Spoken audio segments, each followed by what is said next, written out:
के राजा वीरेन्द्र भएको 1 वा 2 रुपैयाँको नोटहरूको मूल्य लाखौं पर्छ?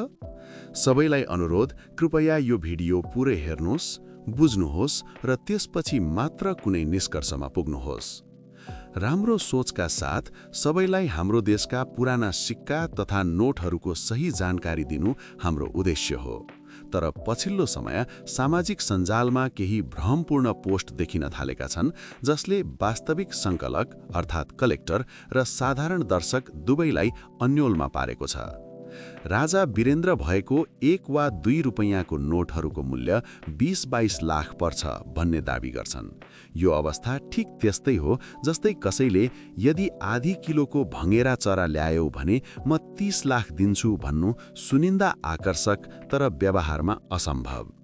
यस्तै किसिमका भ्रामक दाबी र लाइक फलोवर्स बढाउने उद्देश्यले गरिएको प्रचारका कारण केहीले यस्ता पोस्ट देख्ने बित्तिकै हावाकुरा हो भनेर बुझ्ने पनि गरेका छन्। धेरैले वास्तविक के हो भन्ने नै थाहा छैन। के साँच्चै 1 रुपैयाँ 2 रुपैयाँको 20-22 लाख आउने हो त? अब स्पष्ट कुरा गरौँ। हो, नेपालका पुराना सिक्का र नोटहरूको मूल्य हुन्छ। हो, केही दुर्लभ, प्रमाणित र उत्कृष्ट अवस्थाका सामग्रीको राम्रो मूल्य पर्छ। तर साधारण 1 वा 2 रुपैयाँका नोटहरू 20-22 लाख पर्नु सामान्य अवस्थामा सत्य होइन।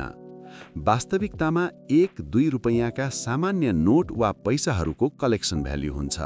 इस्यु सङ्ख्या कति भएको हो, कुन राजा, कुन गभर्नरको पालामा निष्कासन भएको हो भन्ने कुराले पनि फरक पर्छ।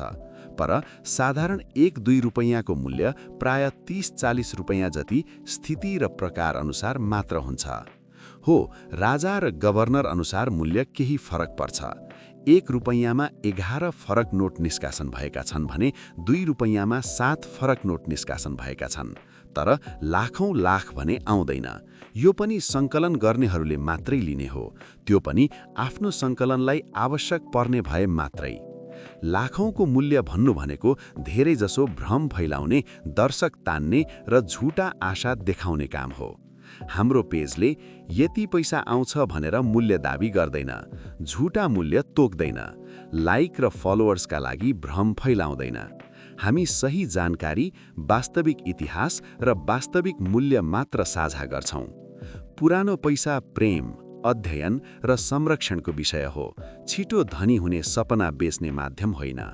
सबैलाई आग्रह छ, भ्रमभन्दा ज्ञान रोजौं, अफवाहभन्दा तथ्य बुझौं। यो पैसा सम्बन्धी जानकारी दिनुभएकोमा सागर भुसाल स्वागर्सलाई धेरै धेरै धन्यवाद। Nepali old money collection, Nepali पुरानो पैसा सङ्कलन।